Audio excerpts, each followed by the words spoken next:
Hello, dear students. How are you all? I hope all are fine. Pramita education વતી હું પ્રતિક કાચરિયા આપ સૌનું હાર્દિક સ્વાગત કરું છું. વિદ્યાર્થી મિત્રો, આજે આપણે એક નવું ચેપ્ટર શરૂ કરવા જઈ રહ્યા છીએ. ધોરણ 9 વિજ્ઞાન અને ટેકનોલોજી, ચેપ્ટર નંબર 13, જેનું નામ છે આપણે શા માટે માંદા પડીએ છીએ. તો વિદ્યાર્થી મિત્રો, આપને નમ્ર વિનંતી છે કે આ વિડીયો અંત સુધી જોજો. વિદ્યાર્થી મિત્રો, તમે અમને ફેસબુક, ટેલિગ્રામ અને ઇન્સ્ટાગ્રામમાં પણ જોઈન કરી શકો છો, જ્યાંથી તમને વિડીયોની નવી અપડેટો હંમેશા મળતી રહેશે. તો વિદ્યાર્થી મિત્રો, આપણે વધુ સમય ન બગાડતા શરૂ કરીએ. પ્રકરણ નંબર 13, આપણે શા માટે માંદા પડીએ છીએ. Why do we fall ill? Okay, તો અહીં આપણને એક પ્રવૃત્તિ આપેલી છે, એના આપણે સવાલના જવાબ મેળવવાનો પ્રયત્ન કરશું.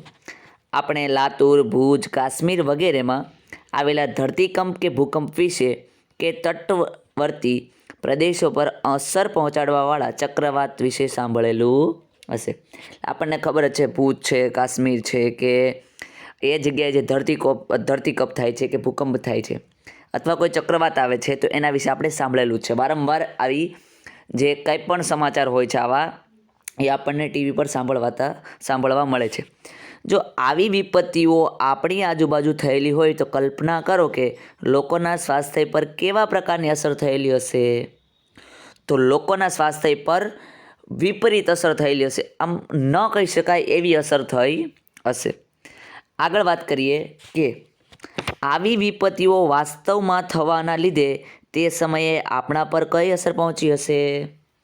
તો આવી વિપત્તિઓ જો વાસ્તવમાં થવાને લીધે તે સમયે આપણા પર ભય, ચિંતાની માનસિક અસરો પહોંચી હશે. આપણા મન છે ને, એમાં ઘણી બધી સમસ્યાઓ પેદા થાય. આપણી માનસિક બીમારીઓથી આપણે પીડાવા લાગીએ, કારણ કે આપણે એ સમયે એક તો આર્થિક રીતે નુકસાન થાય, સામાજિક રીતે નુકસાન થાય, આપણા શરીરને પણ નુકસાન થાય. આવી ઘણી બધી અસરોના કારણે આપણા મન પર ઊંડી અસર પડે છે.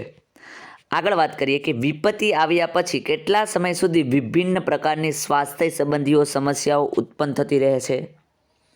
તો કે જ્યાં સુધી યોગ્ય સફાઈ કામગીરી, પછી બધા માણસો મરી ગયા હોય એના મૃતદેહનો નિકાલ, જંતુનાશકોનો છંટકાવ, પછી પૂરતો આહાર, સ્વચ્છ પાણીનો પુરવઠો, પછી રસીકરણ, પછી એન્ટીબાયોટિક વગેરે પર્યાપ્ત માત્રામાં, તેમજ રોગિષ્ટ જે હોય છે એ વ્યક્તિઓને તબીબી માર્ગદર્શન અને સુવિધાઓ ઉપલબ્ધ ન થાય ત્યાં સુધી આ વિપત્તિ આવ્યા પછી વિભિન્ન પ્રકારની સ્વાસ્થ્ય સંબંધિત સમસ્યાઓ ઉત્પન્ન થતી રહેશે.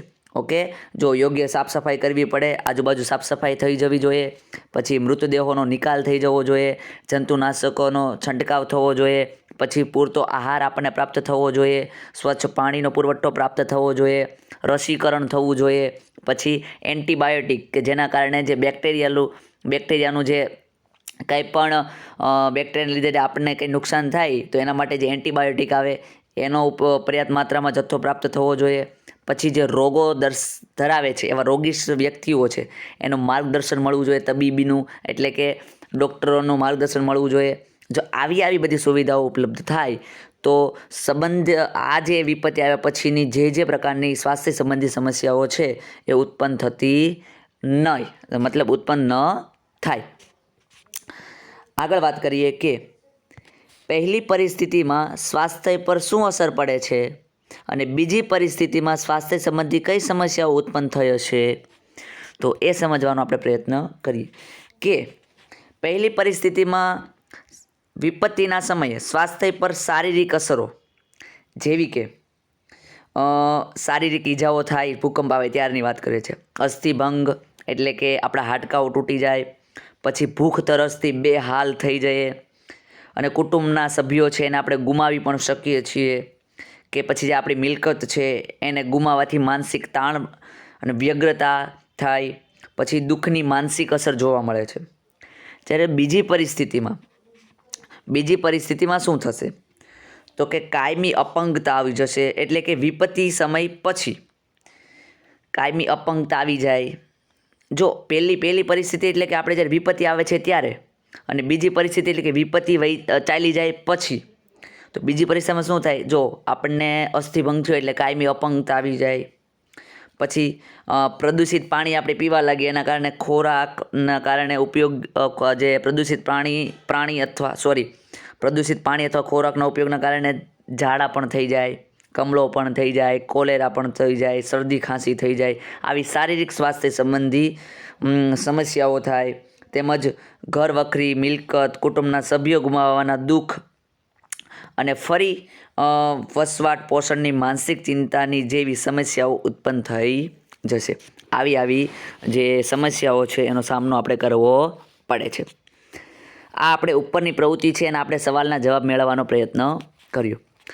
આ પ્રવૃત્તિ દરમિયાન આપણને એટલે કે ઉપર જે આપણે જોયું કે વિપત્તિના સમયે અને વિપત્તિ ચાલ્યા ગઈ પછી એટલે વિપત્તિ પછી કેવી સમસ્યાઓ થઈ એનો આપણે અનુભવ કરીએ. ના આપણને એ અનુભવ થાય છે કે માનવ સમુદાયમાં સ્વાસ્થ્ય તેમજ રોગ એક જટિલ સમસ્યા છે. શું? તો કે સ્વાસ્થ્ય અને રોગ એ બે વસ્તુ એક જટિલ સમસ્યા છે, એટલે ખૂબ અટપટી સમસ્યા છે કે જેનો ઉકેલ લાવવો ઘણો મુશ્કેલ છે. જેના માટે એકબીજાને સંબંધિત અનેક કારકો એટલે કે ઘટકો જવાબદાર છે. આપણે એ પણ અનુભવી શકીએ છીએ કે સ્વાસ્થ્ય અને રોગનો અર્થ તે સ્વયં જ ખૂબ જ જટિલ છે. સ્વાસ્થ્ય અને રોગ આ બંનેનો જો અર્થ કરવા જઈએ તો એ અર્થ જ હકીકતે ખૂબ જ જટિલ છે, એટલે કે મુશ્કેલ છે. જ્યારે આપણે પૂછીએ છીએ કે માંદા પડવાનું કારણ શું છે અને તેને કેવી રીતે રોકી શકાય, તો આપણે તેઓની પૂર્વધારણાઓનો અર્થ સમજવો પડે. આપણને કોઈ પૂછે કે માંદા પડવાનું કારણ શું છે અને તેને કેવી રીતના અટકાવી શકાય, તો આપણે એના માટે રોગ પહેલાં શું થાય છે એ આપણે સમજવું પડે. આગળ વાત કરીએ કે આપણે જાણીએ છીએ કે કોષ એ સજીવનો પાયાનો એકમ છે, જે આપણે 9મા ધોરણમાં શરૂઆતના ચેપ્ટરોમાં ભણી ગયા છે. બાયોલોજીના શરૂઆતના ચેપ્ટર આવે છે એમાં. કોષો છે વિભિન્ન પ્રકારના રાસાયણિક પદાર્થો જેવા કે પ્રોટીન, કાર્બોદિત, ચરબી, લિપિડ વગેરેથી બનેલા હોય છે. પ્રશ્ન પૂછાય કે કોષો છે કયા રાસાયણિક પદાર્થોથી બનેલા હોય છે? પ્રોટીન, કાર્બોદિત, ચરબી કે લિપિડ? જોકે તે સ્થાયી લાગે છે પરંતુ તેઓ ખૂબ જ સક્રિય હોય છે.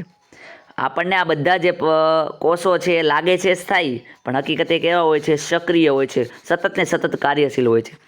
તેઓમાં કોઈને કોઈ ક્રિયા હંમેશા થતી રહેતી હોય છે.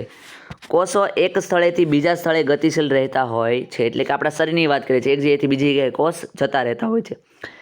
ત્યાં સુધી કે જે કોષોમાં ગતિ હોતી નથી તેઓ પણ કોઈને કોઈ સમારકામનું કાર્ય કરે છે. એક સ્થળેથી બીજી સ્થળે ગતિ તો કરતા જ હોય છે, પણ ઘણા એવા કોષો હોય છે એ સ્થિર હોય છે, તો એનું કોઈ કામ નથી એવું નથી, એ કોઈને કોઈ સમારકામ એટલે કે વ્યવસ્થિત કરવાનું કામ કરતા હોય છે. નવા કોષો નિર્માણ પામતા રહે છે. જો કોઈ કોષો મૃત પામે એટલે કે મરી જાય તો નવા કોષોનું પણ નિર્માણ થતું જાય છે. આપણા અંગો અથવા પેશીઓમાં ઘણી બધી વિશિષ્ટ ક્રિયાઓ ચાલતી હોય છે. આપણા અંગો છે જેમ કે આંખ, નાક, કાન, ગળું, હાથ, પગ, મોઢું, જીભ, આ બધા અંગો છે. તો એમાં અનેક વિશિષ્ટ ક્રિયાઓ ચાલતી હોય છે, જેવી કે હૃદયનું ધબકવું, ફેફસા શ્વાસ લે છે, મૂત્રપિંડમાં ગાળણ દ્વારા મૂત્રનું નિર્માણ થાય છે, મગજ વિચારે છે. આ બધી જ પ્રક્રિયા કોષો દ્વારા જ થતી હોય છે. તો આ બધી પ્રવૃત્તિઓ છે કે ક્રિયાઓ પરસ્પર સંબંધિત છે. ઉદાહરણ તરીકે મૂત્રપિંડમાં ગાળણ ન થાય તો ઝેરી પદાર્થો આપણા શરીરમાં એકઠા થઈ જાય છે અને આ પરિસ્થિતિમાં મગજ યોગ્ય રીતે વિચારી શકતું નથી. એટલે કે મૂત્રપિંડ અને મગજ એ બંને એકબીજા સાથે સંબંધિત છે. મૂત્રપિંડમાં જો ગાળણ ન થાય તો ઝેરી દ્રવ્ય પદાર્થો છે એ શરીરમાં એકઠા થાય, ને એકઠા થવાના કારણે મગજ પણ વિચારવાનું બંધ કરી દે છે, એટલે એકબીજા સાથે સંબંધિત છે. આ બધી પારસ્પરિક ક્રિયાઓ કરવા માટે ઉર્જા અને કાચા પદાર્થોની જરૂરિયાત હોય છે. આ બધી પારસ્પરિક ક્રિયાઓ એટલે કે વિચારવું, પછી હાથનું હલનચલન કરવું, મૂત્રપિંડનું ગાળણની પ્રક્રિયા થવી, આ બધી જ પારસ્પરિક પ્રક્રિયાઓ છે, એકબીજા સાથે સંબંધિત છે. એમાં કાચા પદાર્થોની જરૂર પડે છે અને આ કાચા પદાર્થો આપણા શરીરને બહારથી પ્રાપ્ત થાય છે. ટૂંકમાં કોષોને કાર્ય કરવું છે, કોષ એટલે મગજ છે કોષોનું બનેલું હોય, કોષને વિચારવું છે એટલે મગજને વિચારવું છે તો એ ડાયરેક્ટ નહીં વિચારી શકે. બહારથી કંઈ એવા પદાર્થો જોઈએ, કાચો માલ જોઈએ કે જેનાથી કોષો છે એને પોષણ મળે અને એ કંઈક વિચારી શકે. એટલે કાચા પદાર્થો આપણા શરીરને બહારથી પ્રાપ્ત થાય છે. બીજા શબ્દોમાં કહીએ તો કોષો અને પેશીઓને કાર્ય કરવા માટે ખોરાકની જરૂરિયાત હોય છે. તેઓ કોઈ ઘટક કે કારક કે જે કોષો તેમજ પેશીઓને યોગ્ય પ્રકારના કાર્યોને રોકે છે અને તેનાથી શરીરની સામાન્ય ક્રિયાઓ ખોરવાય છે. હવે શું થાય કે આપણે બહારથી ખોરાક ખાવાના છીએ અને જેથી શું થશે તો કે જે કોષો છે અથવા પેશીઓ છે, આપણા શરીરમાં જે કોષો રહેલા છે અથવા પેશીઓ છે કાર્ય કરશે અને ખોરાકમાંથી પોષણ મેળવશે. પણ શું થાય છે ઘણીવાર ખોરાકની અંદર એવો કોઈ ઘટક અથવા કોઈ કારક આવી જાય છે જે કોષો તેમજ પેશીઓમાં યોગ્ય પ્રકારનું જે કાર્ય થતું હોય ને એને રોકે છે અને તેનાથી શું થાય છે શરીરની જે સામાન્ય ક્રિયા થવી જોઈએ એ ખોરવાઈ જાય છે. અને જેના પરિણામે આપણને શું થશે તો કે આપણે જાણીએ છીએ કોઈ પણ વસ્તુ છે, ગાડી એમાં જો એન્જિન ખોરવાઈ જાય તો શું થાય, ગાડી ચાલતી બંધ થઈ જાય. એમ આપણા શરીરના બધા કોષો છે યોગ્ય રીતે કાર્ય કરવા જોઈએ, કાર્ય ન કરે એટલે શું થઈ જાય, બધી જ ક્રિયા અટવાઈ જાય છે. અને એક ક્રિયા અટવાય એટલે સામાન્ય રીતે શું થાય તો કે બધા જ અંગો છે, બધા જ શરીરની અંદર પેશીઓ છે એકબીજા સાથે સંબંધિત છે અને જેના કારણે શરીરનું આખું તંત્ર ખોરવાઈ જાય છે. આપણે જે ચર્ચા કરી એના આધારે એટલે ઉપરયુક્ત બધા તથ્યોને ધ્યાનમાં રાખીને આપણે સ્વાસ્થ્ય શું છે અને રોગ શું છે એની પૂર્વધારણાઓ કે એની વ્યાખ્યાને સમજવાનો આપણે પ્રયત્ન કરીશું. પણ આપણે એ સમજતા પહેલાં આગળનું સ્વાસ્થ્ય અને તેનું કથળવું એ સમજતા પહેલાં આ જે પ્રવૃત્તિ છે અને જે પ્રસ્તાવના છે એમાંથી કેવા કેવા પ્રકારના કયો પ્રશ્ન પૂછાઈ શકે એ સમજવાનો પ્રયત્ન કરીશું. ચલો, પ્રશ્ન પૂછાય કે સમજાવો કોષ, પેશી કે અંગોની ક્રિયાશીલતાનો અવરોધ રોગ સાથે સંબંધિત છે. આવો પ્રશ્ન પૂછાય તો આપણે જે હમણાં પ્રસ્તાવના સમજ્યા એના પર જ ડિપેન્ડેડ છે. તો સમજવાનો પ્રયત્ન કરીએ કે સજીવોના શરીરમાં જુદા જુદા અંગો વડે થતી વિવિધ પ્રક્રિયાઓ, વિશિષ્ટ ક્રિયાઓ સતત ચાલતી રહેતી હોય છે. આપણને ખબર છે મગજ છે વિચારતું હોય છે, મૂત્રપિંડ છે ગાળણ કરતું હોય છે. તો આ બધી જ પ્રક્રિયાઓ છે એ સતત ને સતત ચાલતી રહેતી હોય છે અને આ બધી પારસ્પરિક ક્રિયાઓ એટલે એકબીજા સાથે જોડાણ ધરાવે છે, સંબંધિત છે. અને આ બધી ક્રિયાઓ કરવા માટે શરીરને કાચા પદાર્થો એટલે બહારથી ખોરાકમાંથી મેળવવાના છે પદાર્થો અને શક્તિની જરૂર પડે છે. અને આ શક્તિ ખોરાકમાંથી પ્રાપ્ત થાય છે. ક્યાંથી પ્રાપ્ત થાય છે? ખોરાકમાંથી પ્રાપ્ત થાય છે. આમ કોષો અને પેશીઓની ક્રિયાશીલતા એટલે કે સતત ને સતત જે ક્રિયા થાય છે એના માટે ખોરાક જરૂરી છે. હવે શું થશે, પરંતુ અપૂરતો ખોરાક કે અપૂરતા પોષક દ્રવ્યોને કારણે શરીરને જરૂરી શક્તિ પ્રાપ્ત થતી નથી. એટલે બહારથી આપણે જેટલું ખાવું જોઈએ એટલું નથી ખાતા એટલે અપૂરતો ખોરાક કહેવાય. અથવા જે આપણે ખોરાક ખાઈએ છીએ એમાં પોષક દ્રવ્યો નથી તો શું થાય, તો આપણને શરીરને જે શક્તિ જોઈએ છે એ પ્રાપ્ત થતી નથી. અને પરિણામ સ્વરૂપ શું થાય છે, કોષો અને પેશીઓની જે ક્રિયાશીલતા છે, જે કાર્ય કરવાની ક્રિયા, જેને કાર્ય કરવું છે એ ઘટે છે કે અટકે છે. એ કાર્ય કરી શકતા નથી અથવા જે કાર્ય થાય છે એમાં અટકાવ આવે છે. ઉદાહરણ તરીકે જોઈએ તો જો મૂત્રપિંડના ગાળણ ન કરે, મૂત્રપિંડ નામનું જે અંગ છે આપણા શરીરમાં જો ગાળણ ન કરે મૂત્રનું તો શું થાય, તો શરીરમાં વિષારી દ્રવ્યો જમા થાય એટલે કે જોખમી અને જે ઝેરી દ્રવ્યો છે એ જમા થાય અને એના કારણે ફેફસામાં યોગ્ય રીતે શ્વાસોશ્વાસ ન કરે તો શરીરમાં કોષોને જરૂરી O2 પ્રાપ્ત ન થાય અને શરીરમાં CO2 દૂર ન થઈ શકે. જો આ પહેલું થઈ ગયું, મૂત્રપિંડની વાત કરી. પછી જો ફેફસા છે યોગ્ય શ્વાસોશ્વાસની ક્રિયા ન કરે તો શું થાય, તો કોષોને જે ઓક્સિજન જરૂરી છે એ મળે નહીં અને જેના કારણે શરીરમાંથી જે O2 છે, CO2 છે એ બહાર પણ ના નીકળે. આગળ જો વાત કરીએ તો હૃદયના ધબકારાની પ્રક્રિયામાં અનિયમિતતા થાય તો રુધિરના પહનવર્યના કાર્યમાં રુધિરનું જે પરિવહન થાય છે, એક બીજી જગ્યાએ જે રુધિર જાય છે, લોહી જાય છે, એમાં વિક્ષેપ સર્જાય છે. આવા પ્રકારના પ્રોબ્લેમ થાય છે. અને આ બધી જ પરિસ્થિતિઓમાં મગજ યોગ્ય રીતે વિચારી શકતું નથી. પરિણામે ચોક્કસ રોગની સ્થિતિ સર્જાય છે અને પરિણામે શું થાય છે, રોગ થયો એમ આપણે કહીએ છીએ. આમ જ્યારે કોઈ પણ ઘટક કે કારક કોષો અને પેશીઓને યોગ્ય પ્રકારના કાર્યોને રોકે છે. કેવા કાર્યોને? યોગ્ય પ્રકારના કાર્યો એને રોકે છે અને તેનાથી શું થાય છે? શરીરની સામાન્ય ક્રિયાઓ ખોરવાઈ જાય છે અને શરીરમાં રોગ પેદા થવાની સંભાવના ઊભી થાય છે. તો આ થઈ ગયો જે આપણો પ્રશ્ન હતો કે સમજાવો કે કોષ અને પેશી કે અંગોની ક્રિયાશીલતાનો અવરોધ રોગ સાથે સંબંધિત છે. એનો આ જવાબ છે. તો વિદ્યાર્થી મિત્રો, આ પણ તમારે પાકી બુકમાં લખવાનો રહેશે. આગળનો આપણો ટોપિક છે કે સ્વાસ્થ્ય અને તેનું કથળવું, હેલ્થ એન્ડ ઇટ્સ ફેઇલર.